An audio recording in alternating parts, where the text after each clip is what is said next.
남자는 어여서 어머니를 잃었고 가문의 박해를 받던 그는 결국 힘에 탐닉하게 됐다. 우연히 남자는 금서 한 권을 발견했고 금서는 그에게 비할 데 없는 짐을 졌다. 결국 모든 인류와 대륙 전체가 죽음의 휴연으로 빠졌고 그는 사령왕 캐넉이라는 칭호를 얻었다. 인류 최강 전력인 4대 무왕과 3대 마법사가 저항했지만 그저 사마귀가 슈레를 맞는 벽에 대한 그들은 캐넉에게 권속으로 만들어졌고 인간성을 완전히 잃었다. 모든 인류가 멸망하다. 캐넉은 모유함을 느끼기 시작했다. 자신에겐 이 뼈다귀 말곤 아무것도 남지 않았다. 부드러운 하란도 따뜻한 햇살도 느낄 수 없고 주제는 끝없는 비비림에만 가득했다. 하지만 이 모든 걸 바꿀 방법이 없는 건 아니었다. 1년간의 연구 끝에 캐넉은 시간의 비밀을 발견했고 유일한 형제 벌로지와 함께 과거로 돌아가 다시 시작하기로 했다. 벌로즈는 캐넉의 생각을 듣고 매우 흥분했다. 드디어 이 주한 생활에서 벗어날 수 있기 때문이다. 지체할 시간이 없었다. 캐넉은 즉시 어둠의 마력을 반출했고 순식간에 빛이 번쩍이더니 눈을 뜨자 인간의 모습이 되어 있었다. 둘은 서로의 얼굴을 보자마자 농담을 주고받았다. 농담은 잠시고 급한 건 이 안목의 시작을 해결하는 거였다.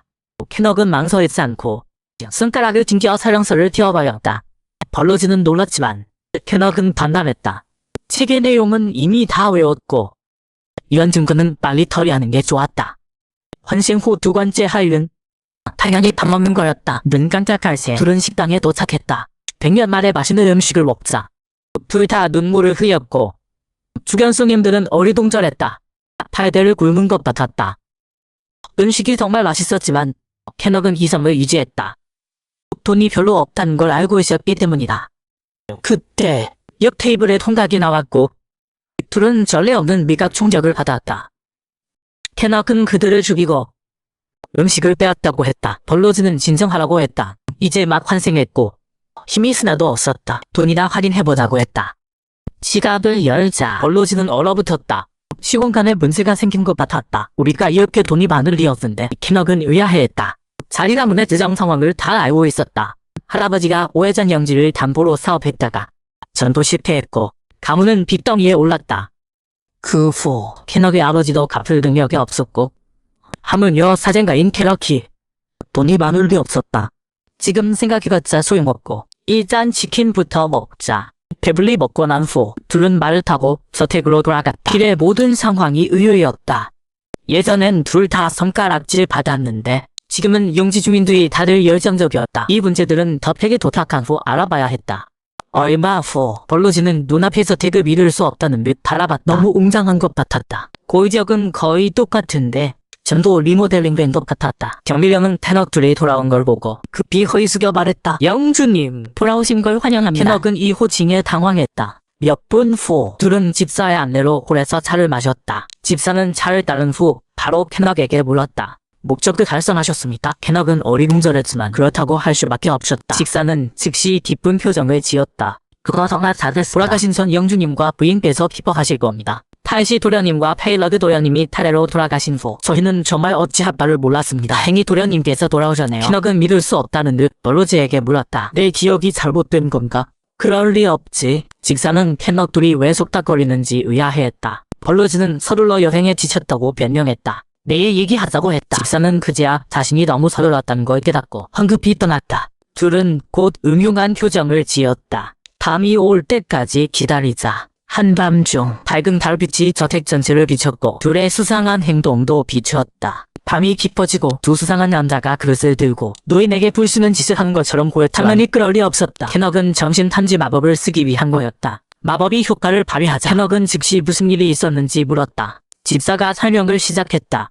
4년 전 둘째 도련님이 우연히 동광을 발견하면서 가문의 재정이 좋아지기 시작했습니다. 하지만 동관이 두 가문 중간지대에 있어서 동광을 차지하려고 두 가문이 싸우기 시작했습니다. 디벤트 가문의 기사 렌달프의 신력이 너무 강해서 한 칼에 전 가주의 목을 베었고 큰 도련님도 순식간에 죽었습니다. 둘째 도련님은 주갈이 차여 결국 자살했습니다. 큰 충격을 받은 부인께서도 병석에 누우신 후 얼마 안 가 돌아가셨습니다. 캐넉 도련님이 아직 미성년이라 양측은 휴전하기로 했습니다. 동광을 어떻게 나를지 고민하던 중 캐넉 도련님이 돌아오셨고 가문의 이름으로 렌달프에게 결주를 신청했습니다. 여기까지 듣고 캐넉은 어이가 없었다. 내가 이렇게 무모했나? 지금 실력으로는 그냥 죽으러 가는 거죠. 준비 시간이 길기만 바랍니다. 직서가 덧붙였다. 도련님께서 한 달 후 정식 거투를 하십니다. 둘 다 난감했다. 다음 날 아침, 캐넉은 벌로즈를 위해 푸짐한 아침을 준비했다. 벌로즈는 감동했다. 열심히 먹고 있을 때 차 좀 마셔. 벌로즈에게 대신 싸워달라는 요청에 벌로즈는 손을 저으며 거절했다. 지금은 경험만 있고 몸에 힘이 없었다. 캐넉도 할 말이 없었다. 생각해보니 사령수를 쓸 수밖에 없었다. 하지만 전생에 쫓기던 장면이 떠올라 과감히 포기했다. 그런 추격을 또 겪고 싶지 않았다. 그렇다면 다른 방법을 쓸 수밖에. 다음날 디벤펠 북부 훈련장. 렌달프는 평소처럼 병사들을 훈련시키고 있었다. 그때 멀지 않은 곳에서 자세히 보니 변장한 벌로지였다. 그가 온 주요 목적은 두 가지였다. 첫째는 렌달프의 기술을 관찰하는 것. 그다지 강해 보이지 않았다. 전투 오라도 연마하지 못했다. 둘째는 정성껏 준비한 상품을 렌달프의 여동생에게 파는 것. 단순한 판매가 아니라 일정한 목적이 있었다. 목적을 달성하자 벌로지는 서둘러 가문의 훈련장으로 돌아가 캐넉의 훈련 진도를 확인했다. 그리고 숨이 끊어질 것 같은 캐넉을 봤다. 이 기사들 정말 가혹하네. 꼭 훈련해야 하나. 좀 쉬게 해줘. 벌로즈는 즉시 표정이 엄숙해졌다. 무슨 소리야? 방금 건 준비운동이고 지금부터가 진짜 훈련이야. 본격적으로 시작하자. 첫 번째 왕창 벗기. 세 번째. 네 번째. 이렇게 반복하고 또 반복하니 캐넉의 체력이 드디어 봐줄 만했다. 이제 검수를 연습할 수 있었다. 상대는 당연히 예전 최강 무왕 벌로즈였다. 시간은 빠르게 흘렀다. 두 합도 안 돼. 캐넉은 패배했다. 벌로즈는 이 대련을 통해 캐넉에게 기사와 일반인의 차이를 알려주고 렌달프를 분석했다. 렌달프는 자랑하길 좋아해. 상대가 전의를 잃으면 바로 괴짜맨다. 그러니까 절대 포기하지 않는 표정을 지어야 해. 그래야 빨리 죽이지 않아. 캐넉은 실적으로 성장했다. 회피뿐 아니라 호함도. 다만 가끔 머리가 좀 굼뜨긴 했다. 남은 시간 나흘. 남은 시간 사흘. 구르기가 점점 능숙해졌다. 남은 시간 이틀. 동작이 완벽해졌다. 남은 시간 하루. 4대 무왕의 검수를 배운다. 캐넉은 놀라며 물었다. 하루만요. 벌로즈는 비웃으며 말했다. 하루면 충분해. 드디어 결투 당일이 됐다. 모두 렌달프의 승리를 예상했다. 캐넉들은 개의치 않았다. 지금까지 훈련하며 충분히 준비했다. 얼마 후 양측이 등장했다. 신관의 명령과 함께 대결이 시작됐다. 완전 무장한 캐넉을 보며 렌달프는 비웃었다. 개미가 아무리 갑옷을 껴입어도 개미일 뿐이다. 캐넉은 이 공격을 받고 전술을 펼치기 시작했다. 첫 번째는 그게 외쳐 전의를 표현하는 거였다. 렌달프는 과연 속아 넘어가 바로 끝내지 않았다. 다만 공격의 힘은 좀 더 세졌다. 캐넉은 이를 눈치채고 바로 두 번째 기술을 썼다. 빠른 구르기. 공격을 무사히 피했다. 잡지 후 캐넉은 방패를 던지고 도발했다. 별것도 아니네. 근육돼지 주제의 기사라고. 렌달프는 모욕당해 분노했다.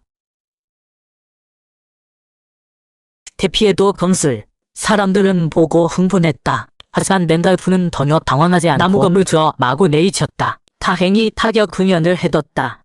아니면 바로 기절했을 뻔다. 렌달프는 캐넉의 꼴을 보고 더 이상 참지 못하고 한 걸음에 캐넉을 끝내려 했다. 캐넉이 지랄인 건 바로 이 순간이었다. 사람이 급할 때 빈틈이 생기는 법이다. 하지만 이 공격은 피부만 긁었을 뿐이었다. 그러나 캐넉이 원한 건 바로 이 효과였다. 렌달프는 캐넉의 이상한 표정을 보고 불길한 예감이 들었다.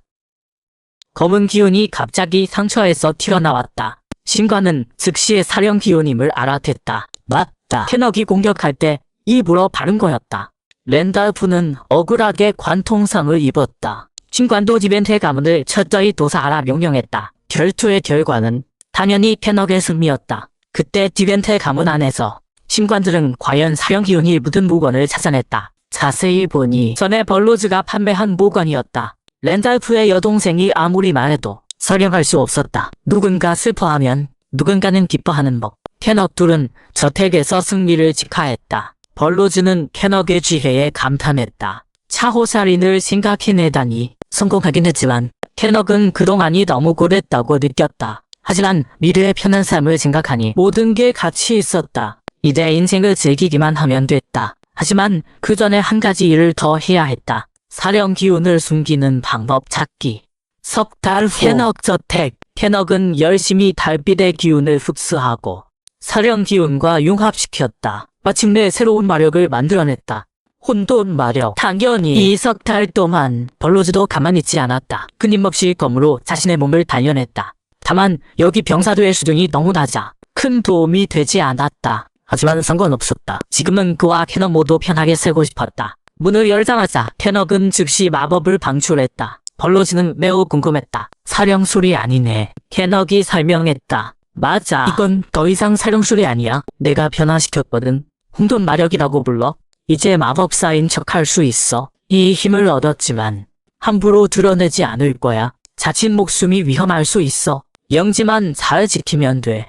하지만 곧 문제가 찾아왔다. 눈앞의 남자는 러타이 교단의 신관이라며 캐넉의 도움을 구했다. 숲에 숨어있는 사령사를 없애달라고. 벌로즈는 불안하게 캐넉을 봤다. 거절하겠지. 그런데 다음 순간 캐넉은 바로 신관의 요청을 시작했다. 신관이 떠난 후 벌로즈는 결국 이유를 물었다. 캐넉은 말했다. 이게 바로 기회잖아. 사령왕이라는 자의 단서를 차지해. 전역 작전 개시. 한 남자라 쥐의 병을 필사적으로 피하고 있었다. 하지만 결국 앞에 매복하니 병사들에게 막혔다. 남자는 도망칠 길이 없자 사형술을 사용할 수밖에 없었다. 캐넉과 벌로즈는 나무 위에서 조용히 이 장면을 지켜봤다. 정말 조잡한 사용법이네. 캐넉이 중얼거렸다. 남자가 도망치려 하자 둘도 행동을 시작했다. 얼마 후 어느 동굴에서 남자는 지쳐서 이곳에 숨었다. 따뜻함을 느낀 남자는 잠시 쉬기로 했다. 캐넉들은 이미 오래 기다리고 있었다. 남자가 함정에 빠진 걸 보고 더 말할 것 없이 일어나 잡으려 했다.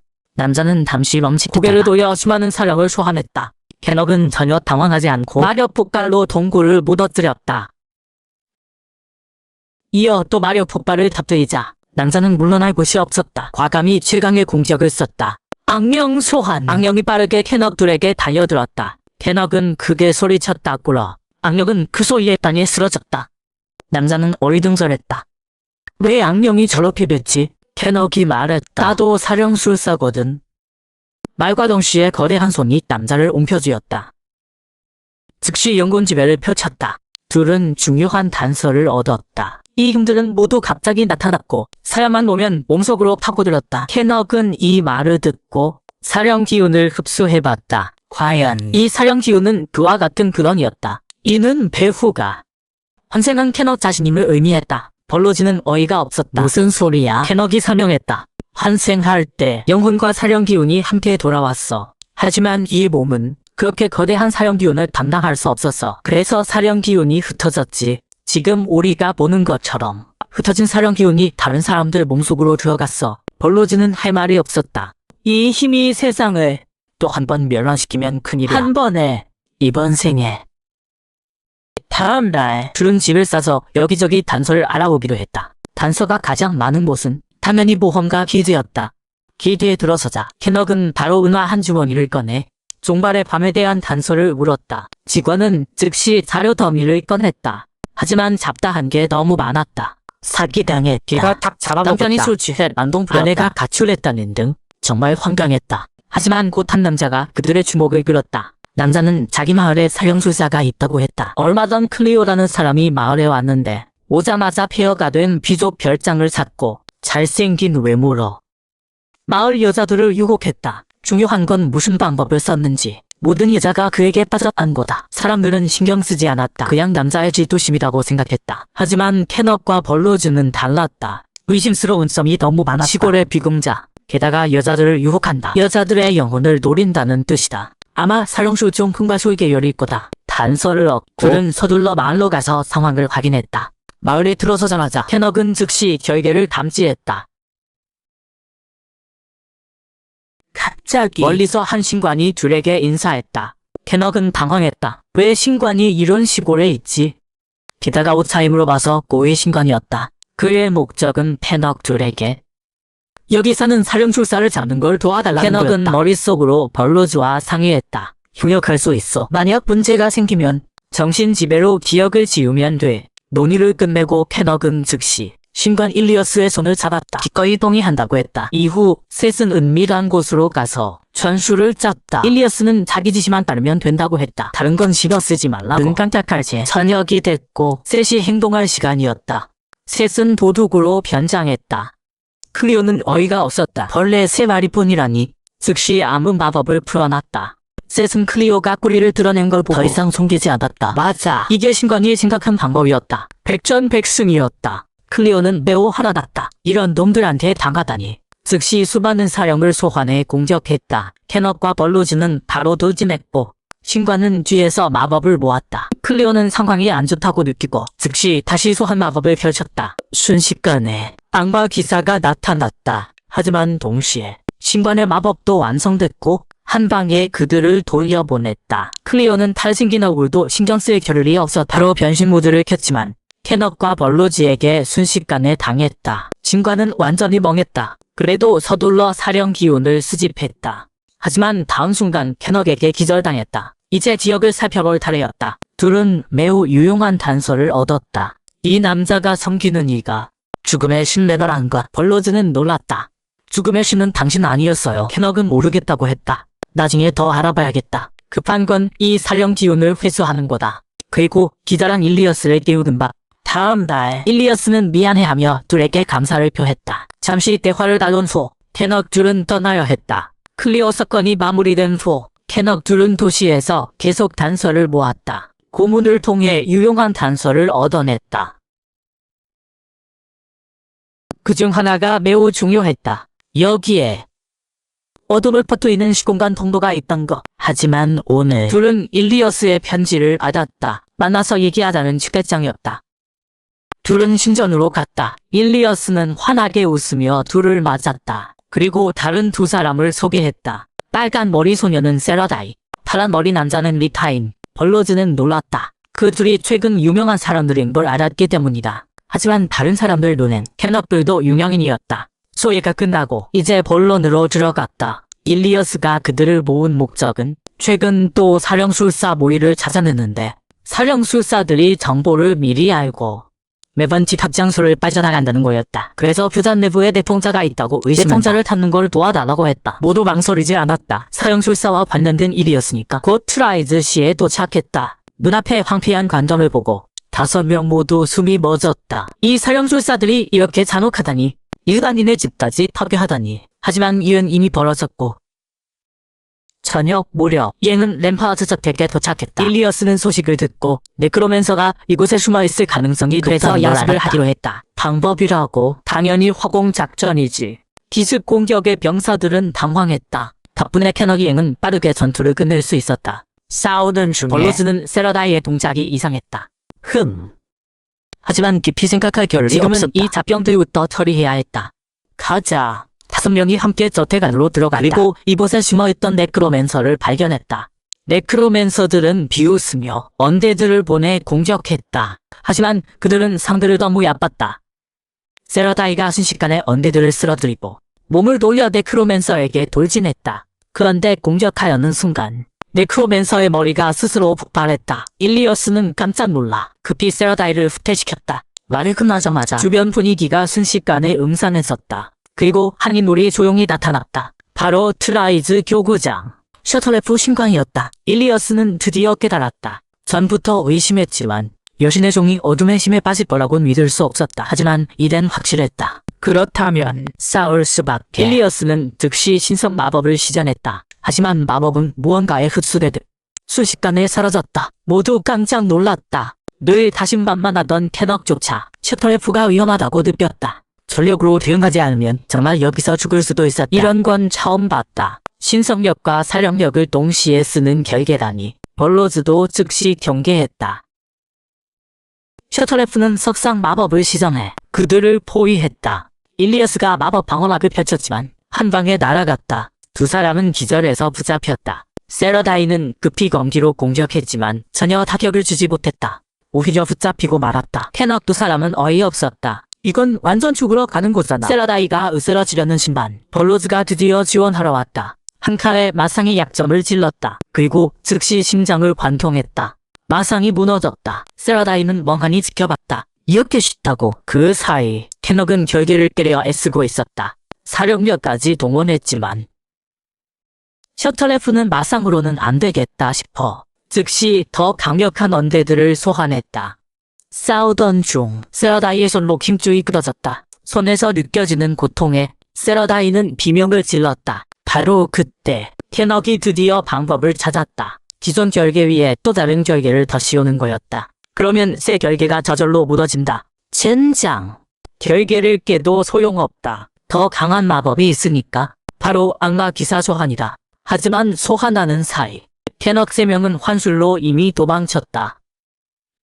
한편 탈출한 3명은 다음 행동을 의논했다. 싸워봤자 이길 수 없고 이때 세라다이도 바보가 아닌 이상 캐넉이 레크로맨서란 걸 알아챘다. 그래서 차라리 자기 죽이라고 했다. 탈도 못 쓰는데 죽는 게 낫다고. 벌로즈는 이해했다. 자신도 검사니까 사령술로 치료할 수 있다고 했다. 세라다이는 깜짝 놀라 급히 물었다. 더 말이냐고. 당연히 진짜다. 하지만 내 권속이 돼야 한다. 권속이 되어야 내 신체 부조를 골 수 있고 그래야 고칠 수 있다. 선택은 내가 해. 잘 생각해봐. 세라다이는 망설였지만 결국 동의했다. 그럼 이제 계약을 맺고 탈을 고치면 된다. 문양이 천천히 팔로 퍼지자 세라다이는 놀랍게도 8감각이 돌아왔다. 그리고 3명은 다시 작전을 짰다. 캐넉이 2가지 방법을 생각했다. 첫째는 반격 준비를 하고 돌아가서 고치라는 법. 둘째는 그냥 도망치는 법. 하지만 어느 쪽 일은 나쁜 놈이 된다. 세라다이는 이해가 안 됐다. 방법이 좀 그래도 동료 구출이 우선 아닌가? 맞아. 말이 되네. 목적이 정당하면 수단은 가리지 않아도 된다. 그럼 지금 당장 출발하자. 그래, 캐넉 2사람이 말한 수단은 바로 적끼리 싸우게 만드는 법. 죽은 시체는 그의 하인이 된다. 얼마 안 가 언데드 군단이 완성됐다. 그럼 본진을 공격하자. 3명은 맹공격을 퍼부었다. 제사를 지내던 셔틀레프를 찾았다. 셔틀레프는 깜짝 놀랐다. 지금은 중요한 순간인데 방금 사령력도 많이 소모했고 하지만 셔틀레프는 방황하지 않았다. 어차피 자기는 캐넉 3명은 개미일 뿐. 하지만 그들의 실력을 너무 얕봤다. 특히 캐넉은 사령력을 전대한 상태라 거의 무적이었다. 셔틀레프는 드디어 당황하기 시작했다. 급히 다시 앙가 기사를 소환했다. 캐넉은 즉시 역소환 마법을 썼다. 하지만 앙가는 겨우 나왔는데 대량의 사령력을 써서라도 막으려 했다. 그렇다면 세라다이는 어리둥절해. 벌로즈는 흥분했다. 캐넉이 즉시 주문을 외우기 시작했다. 세라다이는 의아했지만 다음 순간 의식이 벌로즈에게 강제로 밀려났다. 세라다이는 불만이었지만 어떨 수 없었다. 벌로즈가 조심해주길 바랄 뿐. 그 다음은 일방적인 압도였다. 앙가는 당황하며 얻어맞았다. 멍청하긴 해도 머리는 잘 돌아가서 캐넉이 벌로즈의 주인인 걸 알았다. 하지만 캐넉의 환술 마법은 몰랐다. 분명 전에 눈앞에서 당했는데도 또 당했다. 결국 억울하게 물러날 수밖에 없었다. 심한 부상을 입었으니까 악마가 도망치려 하자 사령왕 캐넉이 당연히 화났다. 즉시 사령술로 악마를 묶어버렸다. 그대로 압살해 죽였다. 악마를 처리한 후 벌로즈가 세라다이 몸에서 나왔다. 다만 부작용이 좀 컸다. 셔틀레프는 악마 맞으셨으니 항복할 수밖에 없었다. 목숨만 살려주면 정보를 주겠다고 했다. 캐넉은 이해가 안 됐다. 난 네크로맨서야. 내 영혼 빼내는 건 쉽지. 말하자마자 마법으로 죽여버렸다. 다 끝난 후 캐넉은 셔틀레프에게서 사령력과 영혼을 책철했다. 그리고 일리어스 일행을 데리고 떠났다. 2사람이 뛰어난 후 어떻게 설명할지는 당연히 거짓말을 지어내는 거지. 캐넉은 둘의 지능이 그리 높지 않을 거라 믿었다. 과연 2사람은 듣자마자 믿었다. 일이 끝나고 모두 작별하고 집으로 돌아갔다. 다만 세라다이는 캐넉을 따라가야 했다. 며칠 후 모두 서둘러 저택으로 돌아왔다. 왜 이렇게 급한가 하면 이유가 있었다. 캐넉이 셔틀레프의 결계를 연구하고 싶었기 때문이. 사령왕인데도 이해가 안 되는 부분이 있었다. 환생 후 시공이 정말 많이 변했나 보다. 어쩔 수 없지. 그래도 대비는 해야 한다. 생각을 마친 후 캐넉은 손에서 사령력을 방출했다. 99번의 복잡한 조작 끝에 사령력은 결국 눈 하나로 변했다. 이 눈의 주요 기능은 시공의 위험을 탐색하는 것. 캐넉은 이걸 암흑의 눈이라 불렀다. 암흑의 눈을 만들었으니 이제 설치할 곳을 찾아야 했다. 캐넉은 영지옆 작은 숲을 선택했다. 그 순간 세라다이는 충격받은 표정으로 두 남자의 대화를 듣고 있었다. 한마디 한마디가 세계관을 뒤흔들었다. 세계 정복, 시공이동, 사령왕이라니 완전히 덕선에 올라탄 기분이었다. 어차피 이미 탔으니 순응할 수밖에. 그럼 바로 캐넉은 암흑의 눈을 공중에 던졌다. 그리고 눈을 감고 연결하기 시작했다. 곧 캐넉은 보았다. 시공의 바다에 우뚝 선 거대한 나무를. 이건 캐넉이 예전에 가졌던 권능. 공허의 나무였다. 나무의 열매는 모든 사령력의 근원이다. 그걸 먹으면 시공을 바로잡을 수 있다. 그런데 시공의 바다가 출렁이기 시작했다. 테즈라 너의 이름으로 명한다. 내 세계로 돌아가라. 말과 함께 빛이 퍼졌다. 암흑의 눈도 곧 무너졌다. 현실에서 캐넉은 강제로 빼어났다. 그리고 두 사람에게 돈 것을 말했다. 벌로즈는 징역받았다. 그런 일이 있었다니. 하지만 세라다이는 담담했다. 테즈라 너라는 이름을 들어봤기 때문. 잠시 후 캐넉이 먼저 분석했다. 지금 공허의 나무 열매를 보니 그 기묘한 유화법까지 합치면 테즈라 너의 권능이 전성기 내 힘을 넘어서지도 모른다. 조심해야겠어. 대담한 특색의 있습니다. 테즈라 너가 주인님의 권능이 자아를 가진 게 아닐까요? 캐넉도 일리 있다고 생각했다. 하지만 단서가 없었다. 마지막 방법밖에 없다. 칸즈워드에 가입하는 것. 칸즈워드 얘기가 나오자 세라다이가 바로 정신을 차렸다. 추천서를 써줄 사람이 있다고 했다. 캐넉도 아는 사람이라고. 바로 옛 전우 일리어스였다.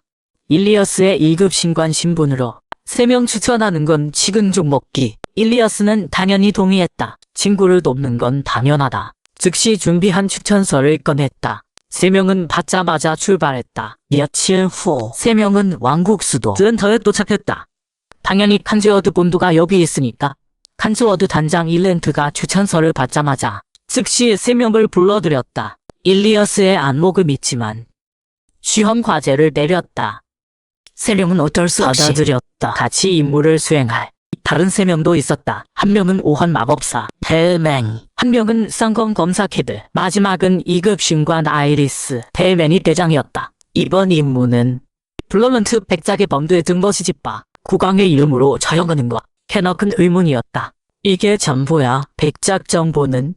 헬맹은 이게 전력으로 시색한 결과라고 했다. 이 소식은 청천벽력 같았다. 3명을 강타했다. 불만이 있어도 임무는 완수해야 하니까. 그 순간 백작 저팩에선 블러런트가 안타깝게 점점 심해지는 아들의 병을 보고 있었다. 옆엔 흑포인이 서 있었다. 흑포인은 백작 아들이 불치병이지만 치료법이 있다고 했다. 백작은 죽은 사람을 살리는 사령술이라고 짐작했다.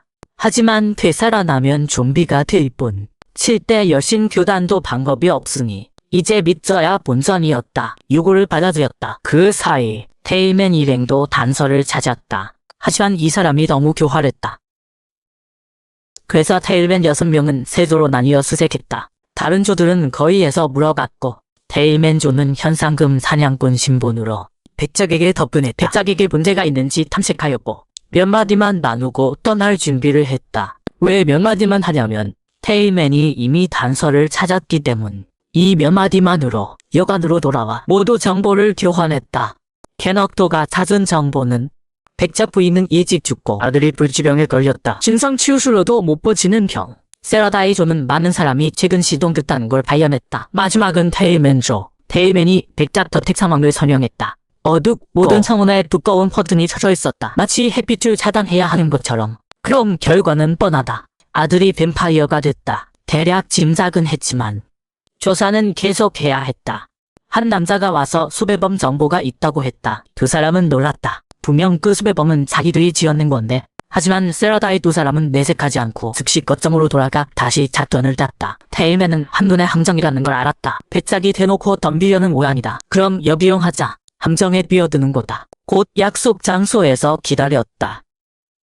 얼마 안 가 파이어볼이 그들이 있는 곳으로 날아왔다. 건물이 즉시 폭발했다. 다행히 아이리스가 집대 방어막을 펼쳤다. 테일맨 일행이 무사하자 백작이 보낸 사람들도 연기를 그만 대놓고 범을 꺼냈다. 하지만 선두의 이 사람은 이상했다. 분명 뱀파이어인데 인간의 검지를 쓰고 있었다. 그날의 셔틀레프처럼 좀 놀랍긴 했지만. 전투가 시작됐다. 세러다이는 가장 강한 별로드를 상대했다. 검비 대 검지의 대결. 하지만 몇 번 지고 왔더니 강화된 별로드가 우위를 점했다.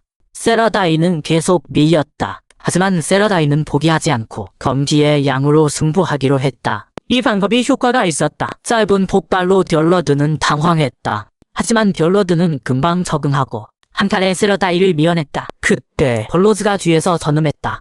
세러다이, 방법이 틀렸어. 검지는 많다고 좋은데 아니야? 그때 장면을 잘 떠올려봐. 세러다이는 시도해보기로 했다. 머릿속에서 그때의 화면이 떠올랐다. 검기도 점점 단단하고 날카로워졌다. 별로드는 상황이 안 좋다 싶어 과감하게 3대 공격을 했다. 하지만 세러다이는 이미 준비를 마쳤다. 한 칼에 크게 베어버렸다. 별로드는 흐뭇했다.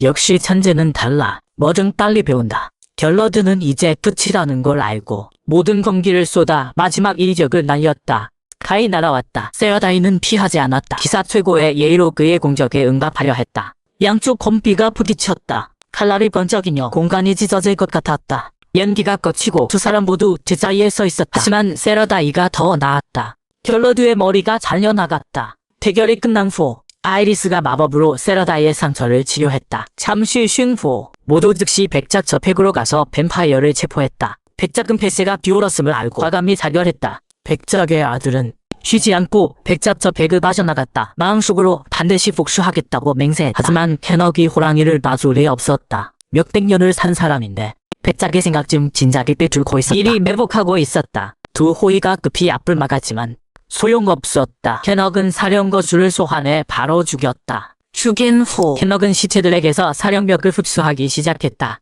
이번 사건과 셔틀레프 사건 이후 시력을 높이기 시작했다. 최근 이상한 일이 너무 많았다.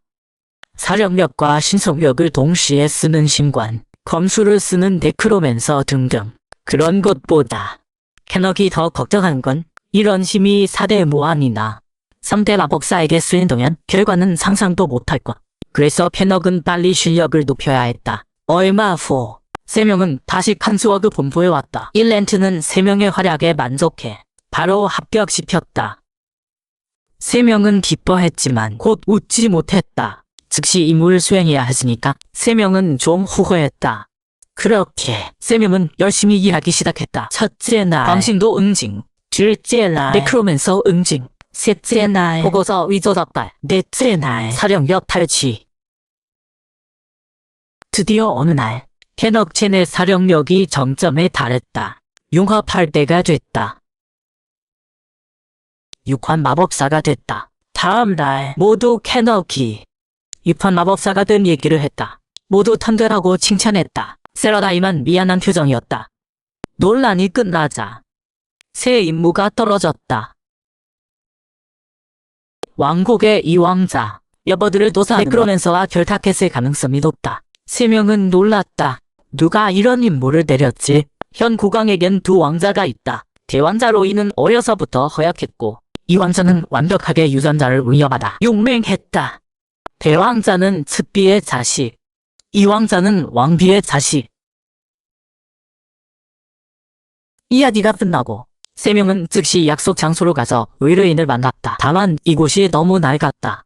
3명은 신경 쓰지 않고 문을 열었다. 그리고 두리번거리는 접선자를 봤다. 3명이 앞으로 나가 신분을 밝혔다. 흑보이는 당황하며 가면을 벗었다. 여보드 전화에 얼굴이 드러났다.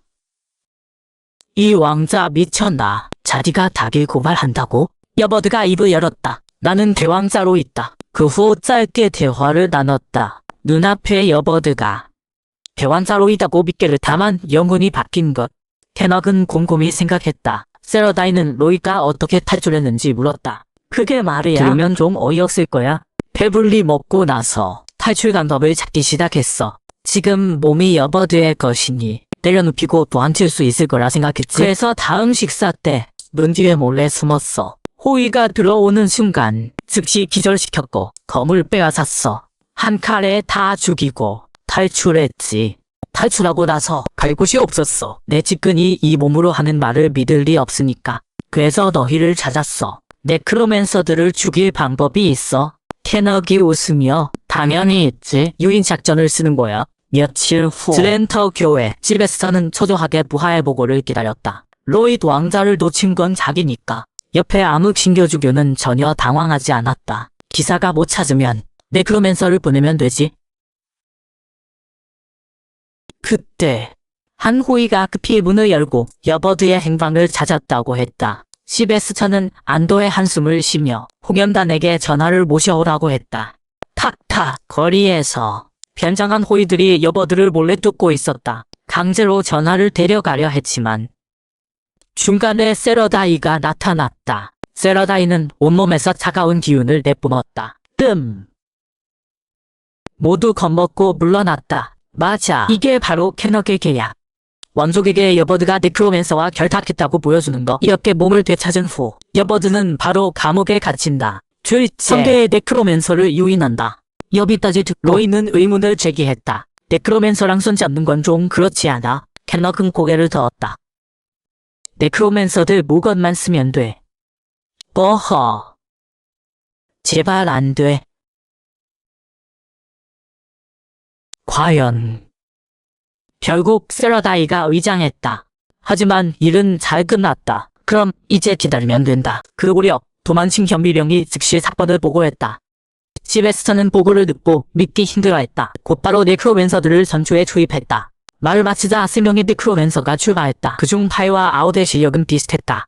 테즈러즈의 실력이 가장 강했다. 잠시 후 세 사람은 벨라인 거리에 도착했다. 테즈러즈는 파이들에게 먼저 가서 주의를 끄라고 명령했다. 자신은 그 틈에 기습할 생각이었다. 들키지 않았지만 테즈러즈가 우두머리라 어떨 수 없었다. 카이는 수많은 언데드를 소환했다. 캐너기행의 흥접을 찾아 나섰다. 곧 언데드들이 몰래 대화 중이던 벌로즈 둘을 발견했다. 큰 전투가 시작됐다. 다만 둘의 무기가 좀 의외였다. 한 력은 대걸레를, 한 력은 프라이캔을 들고 하지만 있었다. 전투력엔 전혀 지장이 없었다. 곧 둘은 수많은 언데드를 처리했다. 카이는 급히 혼돈의 손을 소환했다. 하지만 벌로즈는 우아하면서도 화려한 충동작으로 모든 공격을 피했다. 다른 쪽의 세라다이는 그냥 신나게 춤을 췄다. 카이 둘은 충격을 받았다. 최강의 기술이 이렇게 10배도였다니. 아웃도 더 이상 실력을 숨기지 않기로 했다. 즉시 지옥의 힘을 발동했다. 몸도 악마화되기 시작했다. 세러다이는 주저없이 달려가 맞붙었다. 전함을 보니 세러다이가 여유로웠다. 아웃은 좀 버거워 보였다. 이런 상황이 된 이유는 캐너기 뒤에서 조종하고 있었기 때문이다. 상대가 언데드의 힘을 쓰면 망설임 없이 역전시켜 무력화했다. 타이는 뭔가 이상하다는 걸 눈치챘다. 언데드 힘의 근원을 찾기 시작했다. 고개를 돌리자 옆에 숨어있던 캐너를 발견했다. 즉시 언데드 레이저를 쐈다. 방어막은 깨졌지만 캐너는 멀쩡했다. 동시에 벌로즈도이 뒤로 몰래 다가와 기습했다. 이격의 둘을 기절시켰다. 둘은 프로가 된 것을 보고 교단에 피해를 주고 싶지 않아 과감히 답복을 선택했다. 하지만 중요한 걸 잊었다. 캐너는 네크로맨서다. 정신 추출은 식은 죽 먹기다. 잠시 후 캐너는 정신을 조정해 정보를 캐내기 시작했다. 둘이 막 입을 열렸는데 뒷도격이 부서지기 시작했다. 레이저가 나타나 순식간에 둘의 몸을 집어삼켰다. 이 기술은 테즈러즈가 쓴 것이었다. 하지만 캐너는 이미 예상하고 공격을 피했다. 테즈러즈는 기술이 실패한 걸 보고 과감히 최강 기술인 극한 냉기 영역을 펼쳤다. 이 기술은 셔틀러프의 기술과 비슷하게 공간을 바꾸는 것이었다. 캐너도 어이가 없었다. 같은 기술을 2번이나 쓰다니. 즉시 결계를 펼쳐 테즈러즈의 결계를 덮었다. 영역도 사라졌다. 테즈러즈는 보고 놀랐다. 하지만 놀라움은 2주만 지속됐다. 곧바로 언데드를 소환해 공격했다. 캐너는 전혀 당황하지 않았다. 헛발라탄 한 발로 모든 언데드를 보냈다. 테즈러즈는 더 이상 실력을 숨기지 않기로 했다. 최강의 기술을 쓰기로 했다. 갑옷 합체로 네크로맨시와 마법을 완벽하게 결합했다. 최종적으로 공수를 겸비한 골렘 기사가 탄생했다. 시사람도 긴장을 늦추지 않았다. 이런 융합술 진짜 짜증나네. 저런 괴물까지 만들어내다니. 골렘 기사가 먼저 검을 휘둘렀다. 세라다이가 즉시 막으러 나섰다. 하지만 실패했다. 그대로 민더다. 캐넉도 곧발마탄을 당했다. 하지만 골렘 기사한테는 반지럽기만 했다. 캐넉도 골치가 아팠다. 세라다이에게 골렘 기사를 막으라고 했다. 벌로지는 적장을 노리기로 했다.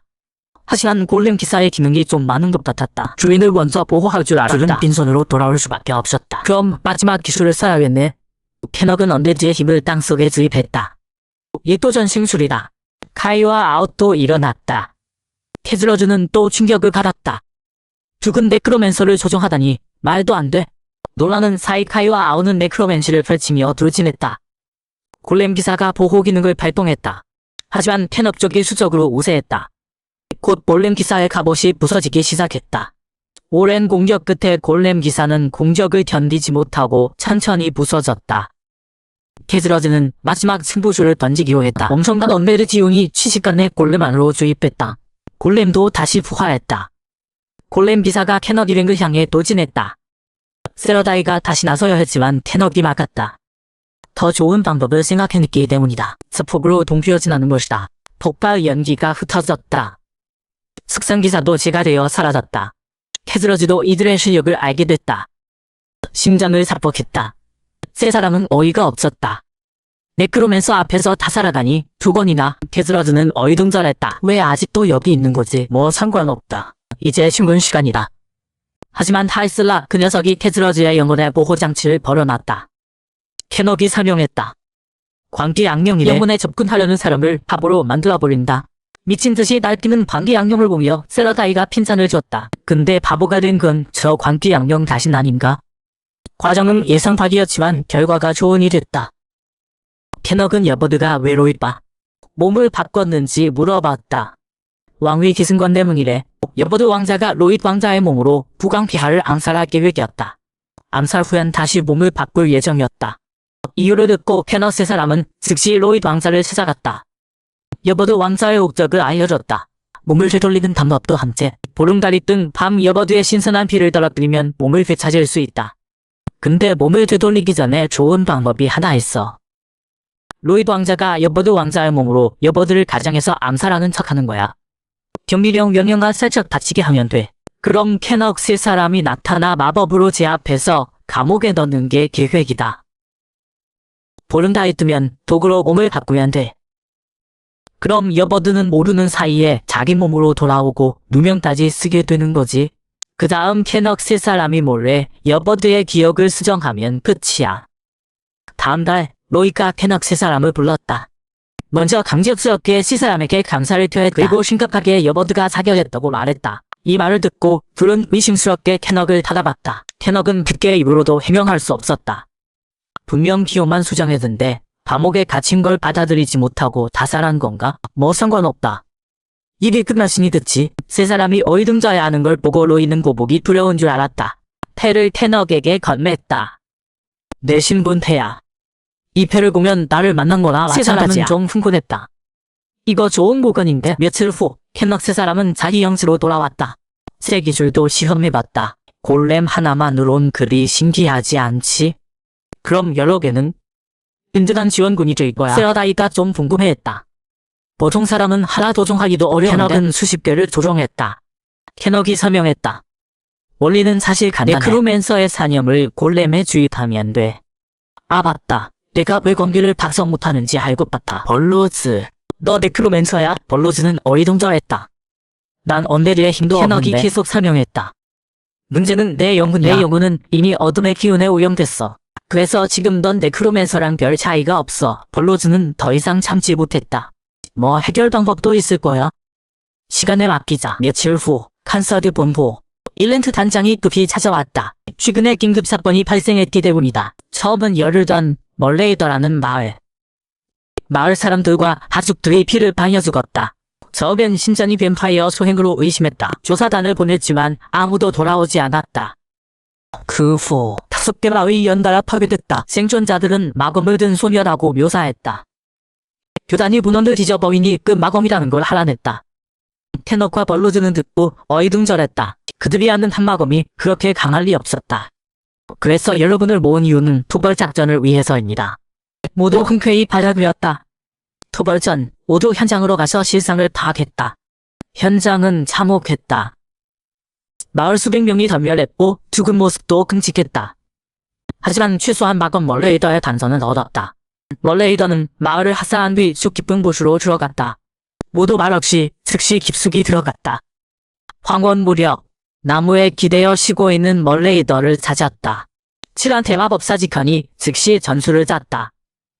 볼로즈, 넌 대원들이랑 같이 쟤를 포위 공격해. 캐너, 너희는 뒤에 대기하면서 기회를 노려. 우리가 기회를 만들어줄게. 캐너기 고개를 끄덕였다. 작전 개시. 지컨이 먼저 마법으로 멀레이더를 가뒀다. 하지만 멀레이더도 만만치 않았다. 공기 한 방에 빠져나와서 지컨을 공격하여 했다. 다행히 튜보가 제때 나타나 공격을 막았다. 하일리스가 뒤에서 기습하려 했지만 멀레이더가 횡소로 튕겨냈다. 이제 2대2 됐다. 정확히는 3대1이지. 그런데도 멀레이더는 밀리지 않고 오히려 더 강해졌다. 지컨은 대기 중이던 캐넉 둘에게 항유하라고 했다. 세라라이가 뛰어올라 전투에 항유했다. 세령의 포위 공격에 멀레이더도 좀 버거워 보였다. 부상과 열쇠가 점점 들어갔다. 지컨은 모든 마법사에게 마법을 모아 마검을 이거에 제거하라고 했다. 그런데 캐넉이 마법을 쓰려는 순간 멀레이더가 놀란 말처럼 비명을 지르더니 도망쳤다.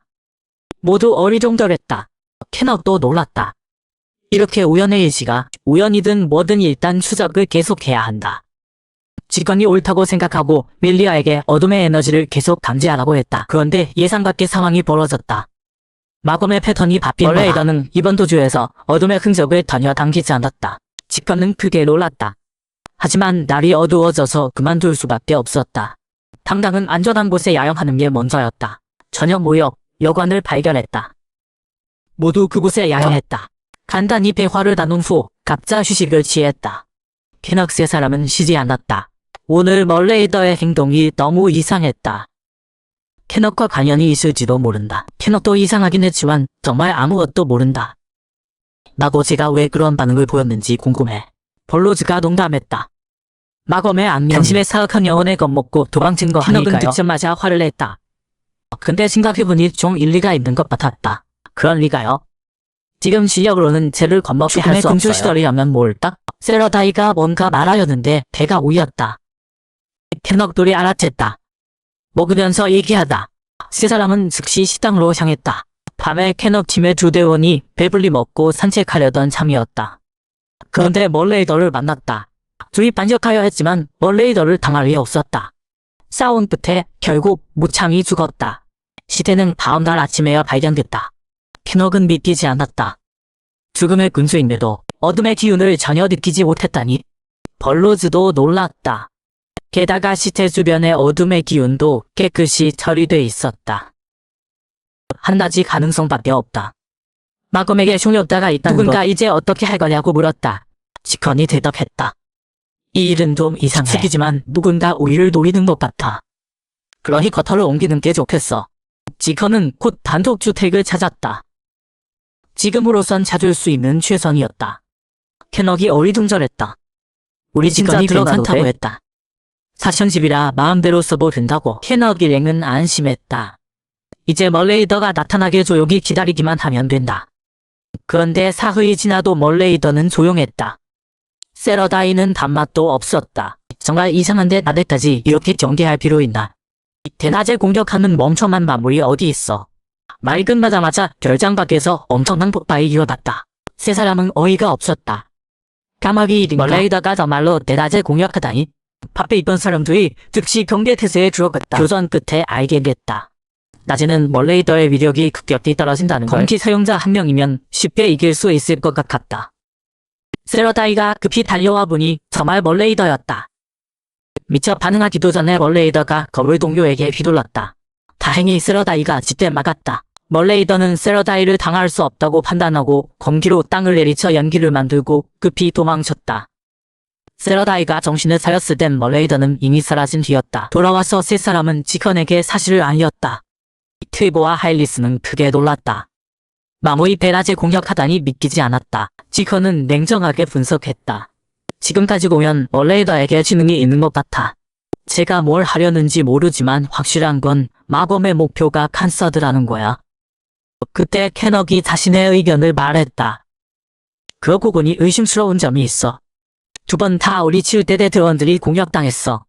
캐넉의 말을 듣고 지컨도 뭔가 이상하다고 느꼈다. 하지만 확인할 방법이 없었다. 세러다이가 의문을 제기했다. 우리 식수를 바꾸면 안 돼? 7대대 대원들을 가운데 배치하고 멀레이더가 공격해도 포위망을 형성할 수 있어. 지컨이 좋다고 생각하고 세러다이의 방법대로 하기로 했다. 저녁 무렵 경비병들의 엄중에 대기했다. 계획대로 지칸이 7대대 대원 한 명을 가운데 배치했다. 자신과 세러다이, 하이리스가 교대로 경계했다. 레펜이 뭔가 한박하려는데 머리 위 천장이 갑자기 부서졌다. 멀레이더가 기습하러 온 거다. 세 사람은 말없이 즉시 맞섰다.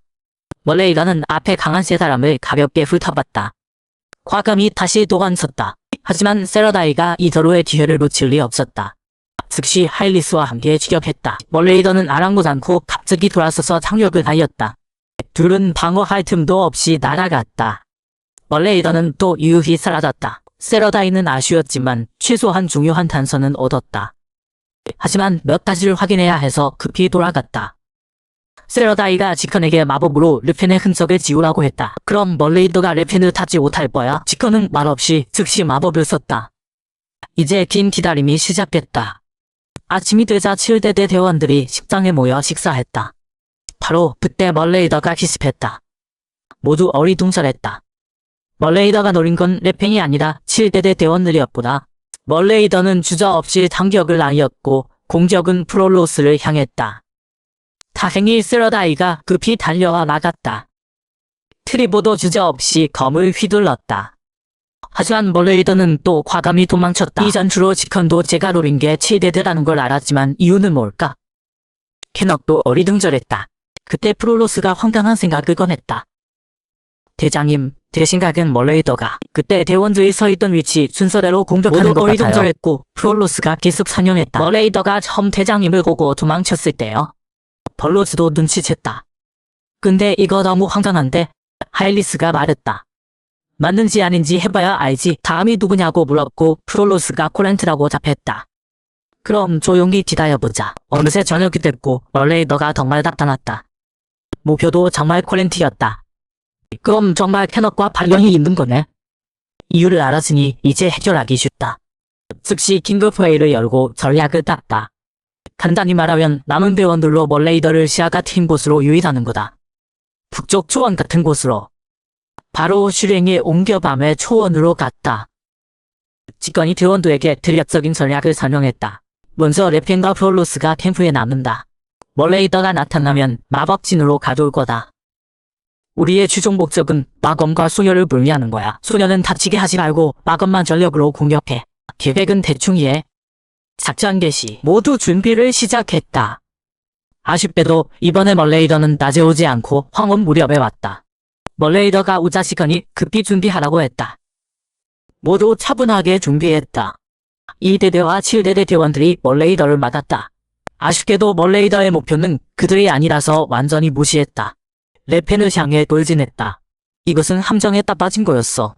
캐넉은 이미 오래전부터 여기서 기다리고 있었지. 멀레이더는 캐넉을 보자마자 온몸이 떨리기 시작했어.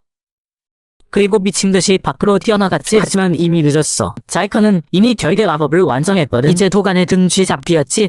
캐넉은 먼저 부속의 사슬을 사용해 마검을 분리하여 했어. 하지만 마검의 힘이 너무 강했지. 그녀는 맨몸으로 사슬을 전부 끊어버렸어. 하지만 캐넉은 전혀 당황하지 않았어. 손을 휘둘러 5개의 석장 거인을 소환해 사슬을 잡게 했지. 멀레이더가 제압되자 세러다이 3명이 곧바로 다가갔어. 결국 소녀와 마검을 분리하는 데 성공했지. 마검도 그제야 조용해졌어. 소녀는 바닥에 쓰러졌고 상황이 진정되자 자이컨이 신호탄을 쏘아 올렸어. 이원 저축은 성공적으로 끝났지. 바로 그때 헬리즈가 의문을 제기했어. 좀 이상한데? 우리가 저 소녀랑 그렇게 오래 싸웠는데 왜 저애는 멀쩡한 거야? 마검이 보호한 건가? 말이 끝나자마자 소녀가 갑자기 눈을 떴어. 그리고 알게 거위를 봐야지. 그녀 주변은 보라색 검기가 퍼져나왔어. 모두 깜짝 놀랐지. 저 애가 보라색 기사였어. 말이 끝나자마자 소녀는 순식간에 트리보의 뒤로 순간이동했어. 트리보는 반응할 틈도 없이 기절했지. 헬리스도 마찬가지였어. 실현 마법사 자이건도 순식간에 당했지. 그리고 그녀는 세러다이를 노려봤어. 넌 권속이야. 너를 죽여야 해. 세러다이는 소름이 돋았고 겨우겨우 그녀의 공격을 피할 수밖에 없었어. 캐넉은 급히 마법으로 지원했어. 그런데 소녀가 캐넉의 기운을 느끼자 즉시 광포해졌어. 반응하기도 전에 검기가 바로 눈앞까지 날아왔지. 캐넉은 본능적으로 사령수를 사용했어. 마침 그때 팀원들이 도착했지. 다행히 그들은 소녀가 사령수를 쓴다고 생각했어. 벌로즈가 캐넉의 사망을 묻기도 전에 소녀의 공격이 눈앞에 닥쳤어. 공격하면서 소녀는 정확하게 벌로드의 이름을 불렀어. 벌로즈는 어더어더했지. 소녀는 인간을 고자 또 다른 태도로 바뀌었어. 입으론 인간을 부해야 한다고 중얼거렸지. 그녀의 방법은 인간들을 전부 기절시키는 거였어. 팀원들이 그녀를 붙잡고 있는 틈에 캐넉 3명은 급히 긴급회의를 열었어. 이 사람 지온이 좀 익숙한데 어디서 본 것 같아. 소녀는 페락이 계속 수근거리는 걸 보고 순간 화가 났어. 무기를 하나 빼앗아서 동시에 3가지 검기를 사용했지.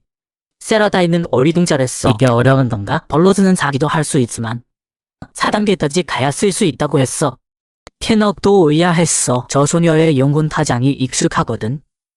바로 그때 소녀가 갑자기 폭주했고 뒤에 익숙한 모습이 나타났어.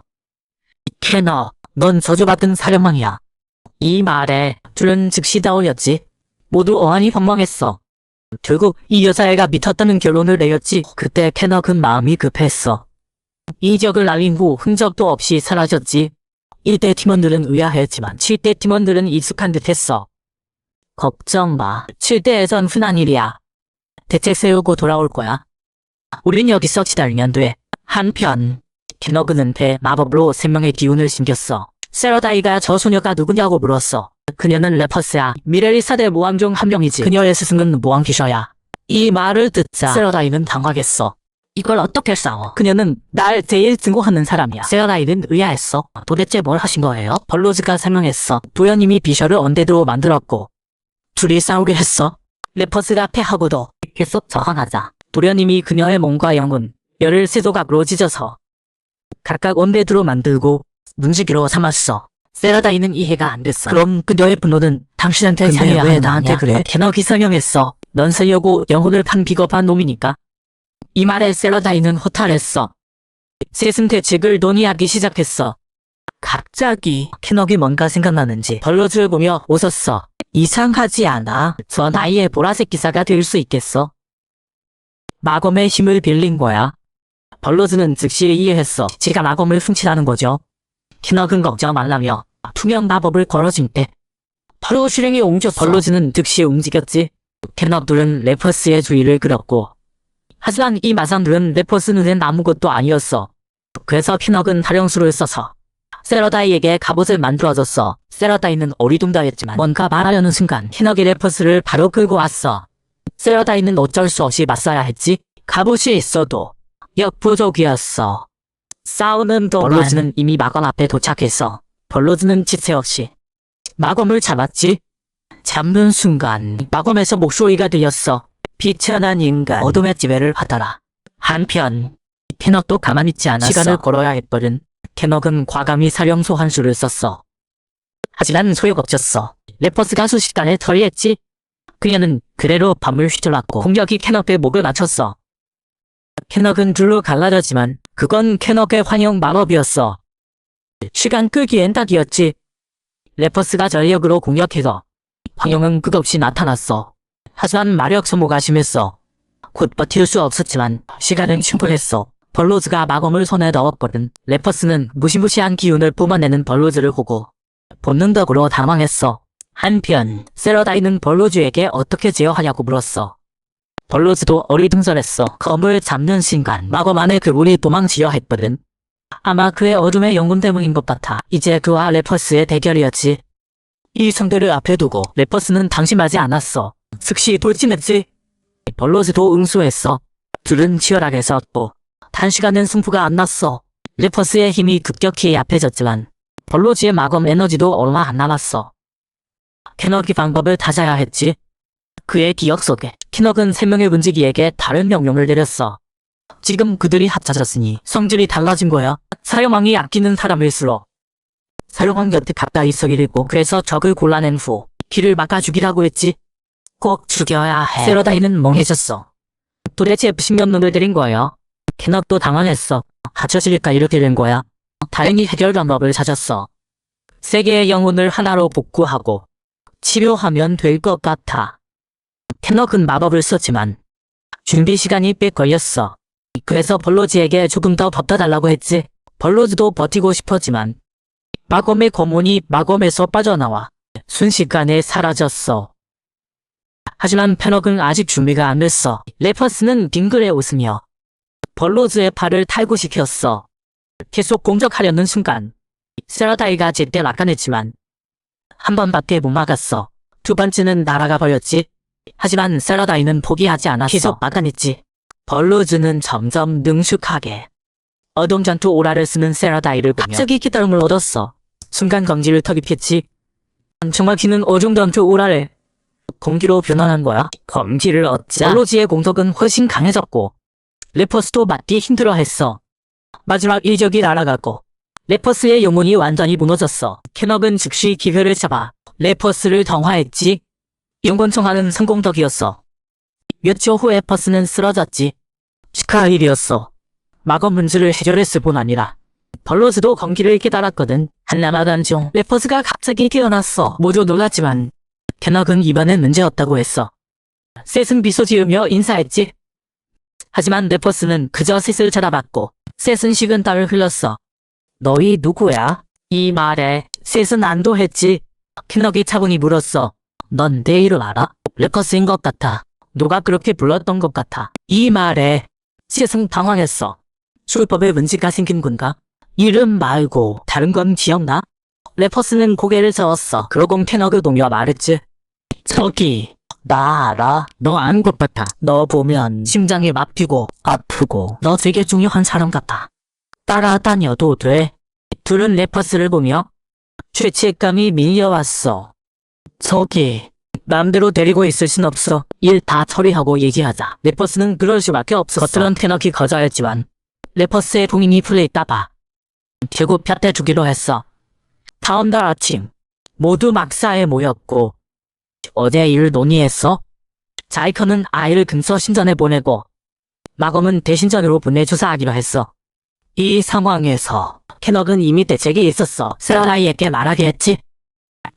이 아이 저희가 맡아도 될까요? 신관은 잠깐 멈칫했어. 세라다이가 사념했지. 검술 재능이 있는 것 같아서 시동으로 띄우고 싶어요. 그렇구나. 당연히 좋지. 너희에게도 이 아이에게도 좋은 일이야. 자이컨 세명도 탄성했어. 며칠 후 간서드 본부 벌로드는 엄청난 칭찬을 받았고 캐넉은 다음 계획을 세웠어. 저택을 구입하고 레퍼스는 세라다이와 함께 실현하게 했지. 캐넉은 몰래 지켜보며 레퍼스의 봉인이 느슨해지는지 확인했어. 현재로선 봉인이 성공적이었어. 이름만 봉인이 안 된 것 같아. 하지만 이번 일로 캐넉은 의문점을 발견했어. 시공간 마법이었지. 누군가 시공간 마법으로 더 과거로 돌아갔다면 이 세계의 이상 현상을 설명할 수 있어. 벌로즈는 불가능하다고 했어. 그런 실력을 가진 사람은 없을 테니까. 캐넉도 처음엔 그렇게 생각했지만 미래가 사라지지 않고 평행 세계로 돌아간다면 말이 돼. 그 세력이 깊이 연구하면 배우는 건 시간 문제니까. 벌로즈가 대답했어. 그게 사실이라면 또 도련님이 일으킨 사고네요. 캐넉은 질렸지만 어떨 수 없었어. 한 발씩 나아가 보자.